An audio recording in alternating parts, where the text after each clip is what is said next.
வணக்கம். இன்றைய முக்கிய செய்திகள். புதுச்சேரி முத்தியால்பேட்டை மகாத்மா காந்தி ரோட் செண்பகா ஹோட்டலில் ஞாயிற்றுக்கிழமையன்று தென்னிந்திய திருமண மண்டப உரிமையாளர்களின் நலசங்கம் தொடக்க விழா நடைபெற்றது. இதில் குத்துவிளக்கேற்றி வாழ்த்துரை வழங்கினார் முதலமைச்சர் ரங்கசாமி அவர்கள். மேலும் இந்நிகழ்ச்சியில் பணி நிறைவு பெற்ற சென்னை உயர்நீதிமன்ற நீதியரசர் கோகுல்தாஸ், ஆதி திராவிடர் நலத்துறை அமைச்சர் சாய் ஜே சரவணகுமார், சட்டமன்ற உறுப்பினர்கள் ஜான்குமார், பிரகாஷ்குமார், ரமேஷ் மற்றும் மாநில பொது பொருளாளர் மனோகர், மாநில பொது செயலாளர் சந்திரன், முன்னாள் அமைச்சர் சின்னையா, பாட்டாளி மக்கள் கட்சி சட்டமன்ற உறுப்பினர் மணி, சங்க ஆலோசகர் Sathyaseelan, Shenbaga hotel Rajasekar, Sukanya convention centre உரிமையாளர் பொற்பாவை, கௌரவ தலைவர் ராமச்சந்திரன், துணைத் தலைவர் மணி, பொதுச் செயலாளர் மோகனசுந்தரம், பொருளாளர் மண்ணாங்கட்டி ஆகியோர் கலந்து கொண்டு விழாவினை சிறப்பித்தனர். மேலும் இந்நிகழ்ச்சியில் தமிழ்நாடு அனைத்து கல்யாண மண்டப உரிமையாளர்கள் சங்க மாநில தலைவர் ஜான் அமல்ராஜ் மற்றும் புதுச்சேரி திருமண மண்டப உரிமையாளர்கள் நலசங்க மாநில தலைவர் இசைக்கலைவன் ஆகியோர் அழைத்து மகிழ்ந்தனர்.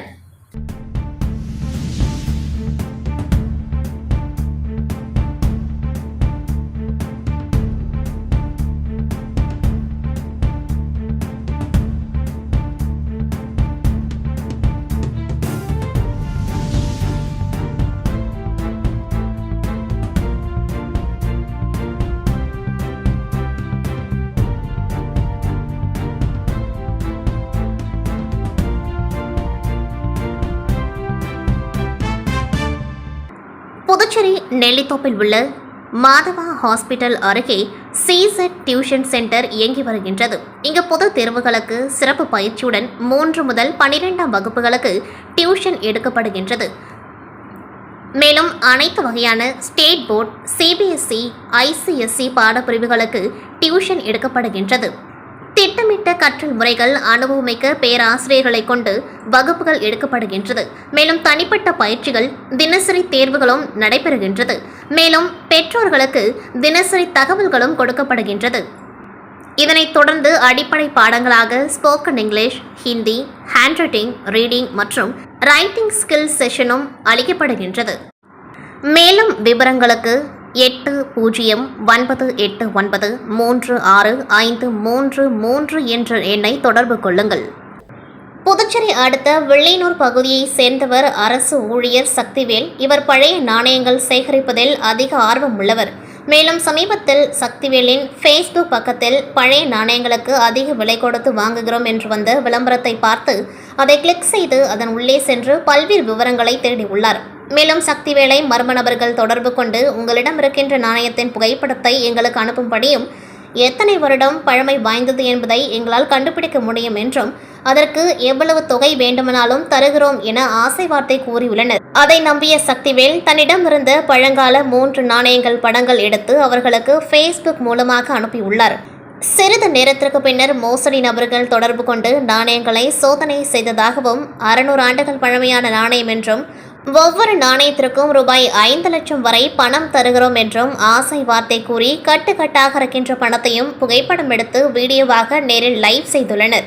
மேலும் நீங்கள் இருக்கின்ற இடத்திற்கு வருவதற்கு 3 மணி நேரம் ஆகும் என்று சொல்லிவிட்டு 2 மணி நேரத்திற்கு பிறகு சக்திவேலை தொடர்பு கொண்டு புதுச்சேரி எல்லையான கோரிமேடு பகுதியில் போலீசார் சோதனை செய்ததில் தாங்கள் வந்த வாகனத்தில் இன்சூரன்ஸ், லைசன்ஸ், சரியான ஆவணங்கள் இல்லாததாலும் காரில் ரூபாய் 30 லட்சத்திற்கும் மேல் பணம் இருப்பதாலும் இது குறித்து போலீஸ் கண்டுபிடித்துவிட்டால் பணத்தை பறிமுதல் செய்து விடுவார்கள் என கூறிய மோசடிக்காரர்கள் உடனடியாக பணம் அனுப்புங்கள், நாங்கள் வந்து கொடுத்து விடுகிறோம் என கூறியதை நம்பி ரூபாய் 44,800 ரூபாய் பணத்தை தவணைகளாக சக்திவேல் அனுப்பியுள்ளார்.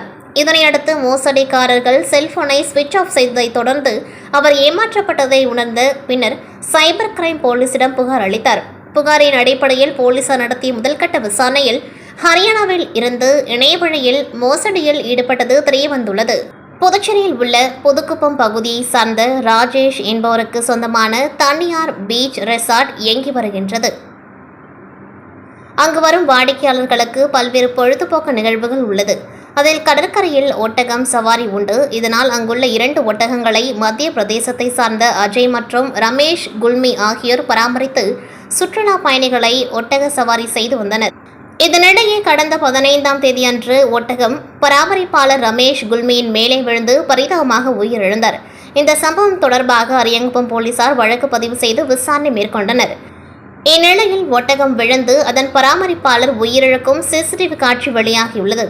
அதில் ரமேஷ் குல்மி ஒட்டகத்தின் மூக்கணங்கயிறு மற்றும் கழுத்தில் இருந்த கயிறு ஆகிய இரண்டையும் ஒரே நேரத்தில் தவறுதலாக இழுத்த பொழுது ஒட்டகம் கால் இடறி அருகிருந்த ரமேஷ் குல்மி மீது ஒட்டகம் விழுவதும் பதிவாகியுள்ளது.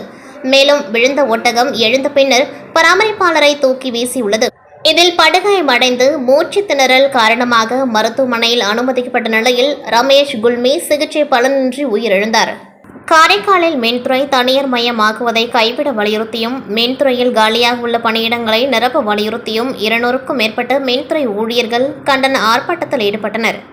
புதுச்சேரி மாநிலம் காரைக்கால் மாவட்டத்தில் மத்திய அரசு மின்துறையை தனியார் மயமாக்குவதை கைவிட வலியுறுத்தியும் மின்துறையில் காலியாக உள்ள பணியிடங்களை உடனடியாக நிரப்ப வேண்டும் உள்ளிட்ட பல்வேறு கோரிக்கைகளை வலியுறுத்தி இன்று காரைக்கால் தலைமை மின்துறை அலுவலகம் முன்பு 200க்கும் மேற்பட்ட மின்துறை அதிகாரிகள் ஊழியர்கள் 1 மணி நேரத்திற்கு மேலாக கண்டன ஆர்ப்பாட்டத்தில் ஈடுபட்டனர். மேலும் கண்டன ஆர்ப்பாட்டத்தில் மின்துறை தனியார்மயமாக்குவதை மத்திய அரசு உடனடியாக கைவிட வேண்டும் என்றும் மின்துறையில் காலி பணியிடங்களை உடனடியாக நிரப்ப வேண்டும் என்பதை வலியுறுத்தி மின்துறை ஊழியர்கள் கண்டன கோஷங்கள் எழுப்பி ஆர்ப்பாட்டத்தில் ஈடுபட்டனர். புதுச்சேரி மின்துறையில் காலியாக உள்ள பொறியாளர் உள்ளிட்ட 800க்கும் மேற்பட்ட காலி பணியிடங்களை நிரப்பக் கோரி 100க்கும் மேற்பட்ட மின்துறை ஊழியர்கள் தலைமை அலுவலகத்தில் அரசுக்கு எதிராக கண்டன ஆர்ப்பாட்டத்தில் ஈடுபட்டனர்.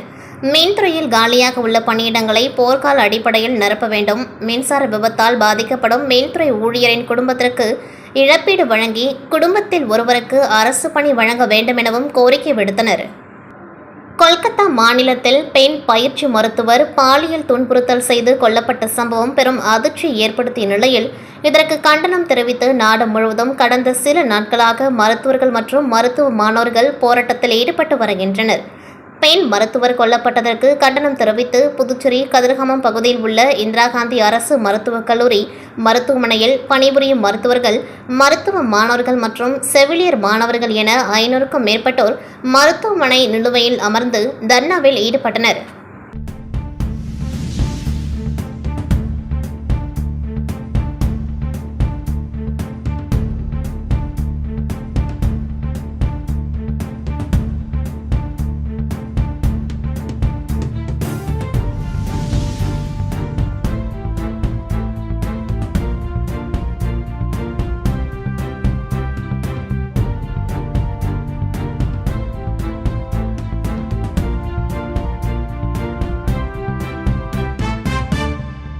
காரைக்காலில் மாவட்டத்தில் 3வது முறையாக 9ஆம் வகுப்பு பயிலும் அரசு பள்ளி மாணவி இன்று ஒரு நாள் மாவட்ட ஆட்சியராக பணியாற்றினார். புதுச்சேரி மாநிலம் காரைக்கால் மாவட்டத்தில் அரசு பள்ளி மாணவர்கள் மாவட்ட நிர்வாக செயல்பாடுகள் மற்றும் பிரச்சினைகளுக்கு தீர்வு காணுதல் மேலும் வளர்ச்சி திட்ட செயல்பாடுகளை நேரடியாக அறிந்து கொள்ளும் வகையில் அரசு பள்ளி மாணவர்களுக்கு ஒரு நாள் மாவட்ட ஆட்சியராக பணியாற்ற காரைக்கால் மாவட்ட ஆட்சியர் மணிகண்டன் வாய்ப்பளித்து வருகின்றார். அந்த வகையில் இன்று 3வது முறையாக நிரவி பகுதியில் உள்ள சொசைனியா அரசு மேல்நிலைப் பள்ளியில் 9ஆம் வகுப்பு பயிலும் மாணவி தஸ்னீம் தேர்வு செய்யப்பட்டு ஒரு நாள் மாவட்ட ஆட்சியராக மாவட்ட ஆட்சியர் மணிகண்டன் அவர்களோடு இணைந்து மாவட்ட நிர்வாகத்தின் செயல்பாடுகளை பார்வையிட்டார். புதுச்சேரியில் உள்ள ராஜீவ்காந்தி அரசு மகளிர் மற்றும் குழந்தைகள் மருத்துவமனையில் கடந்த 2011ஆம் ஆண்டு முதல் 13 ஆண்டுகளாக 300க்கும் மேற்பட்ட ஊழியர்கள் ஒப்பந்த அடிப்படையில் பணிபுரிந்து வருகின்றனர். மேலும் தற்பொழுது வரை மாத ஊதியமாக ரூபாய் 13,000 பெற்று வருகின்றனர். இதனிடையே ஆண்டுதோறும் ஒப்பந்த ஊழியர்களுக்கு வழங்கப்படும் வருடாந்திர ஊதிய உயர்வு நடப்பாண்டிற்கு வழங்கப்படவில்லை. இந்நிலையில் வருடாந்திர ஊதிய உயர்வை வழங்க கோரியும் சட்டப்பேரவையில் முதலமைச்சர் அறிவித்ததன்படி தனியார் தொழிலாளர்களுக்கு அறிவித்த ஊதியத்தை வழங்க கோரி 100க்கும் மேற்பட்ட ஒப்பந்த ஊழியர்கள் உள்ளிருப்பு போராட்டத்தில் ஈடுபட்டுள்ளனர். மேலும் நோயாளிகள் பாதிக்காத வகையில் இந்த போராட்டத்தில் ஈடுபட்டுள்ளனர். புதுச்சேரி குயவரப்பாளையம் செல்லப்பெருமாள் கோவில் வீதியில் அமைந்துள்ள அருள்மிகு ஸ்ரீ புட்லாயம்மன் ஆலய ஆடி மாத 6ஆம் ஆண்டு பிரம்மோற்சவ விழா கடந்த 7ஆம் தேதி முதல் தொடங்கி நடைபெற்று வருகின்றது.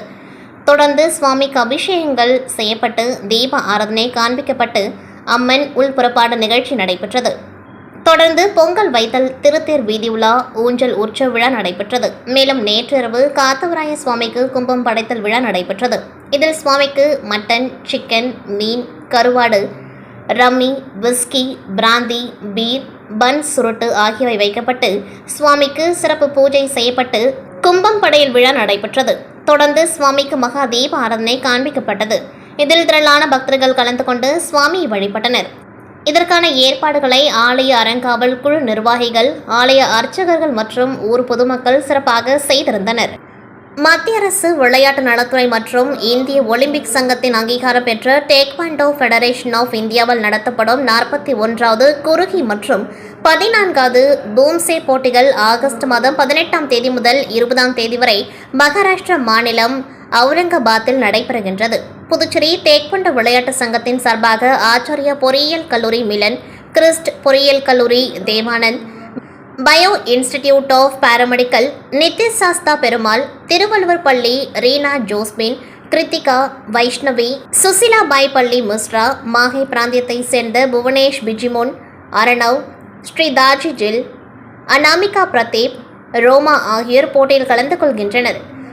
தலைமை பயிற்சியாளராக தர்ஷனப்பிரியா, மேலாளராக நிதேஷ், தேசிய நடுவராக மஞ்சுளா தேவி, ஆனந்த்ராஜ் பவனானி ஆகியோர் சென்றுள்ளனர். லாஸ்பேட்டை ஈசிஆர் ரோட்டில் இயங்கும் துரோனா டேக்வாண்டோ அகாடமியில் நடைபெற்ற வழி அனுப்பும் நிகழ்ச்சியில் புதுச்சேரி விளையாட்டு சங்கத்தின் நிறுவன தலைவர் மாஸ்டர் ஸ்டாலின் வாழ்த்தி பேசி உபகரணங்கள் வழங்கி வழி அனுப்பி வைத்தார். சங்க செயலாளர் மஞ்சுநாதன், பொருளாளர் அரவிந்த், டெக்னிக்கல் கமிட்டி சேர்மன் பகவத் சிங், அமைப்பு செயலாளர் நந்தகுமார், நிர்வாகிகள் சிலம்பரசன், மனோரஞ்சனி மற்றும் பெற்றோர்கள் உடன் இருந்தனர். இத்துடன் செய்திகள் நிறைவடைகின்றது. நன்றி, வணக்கம்.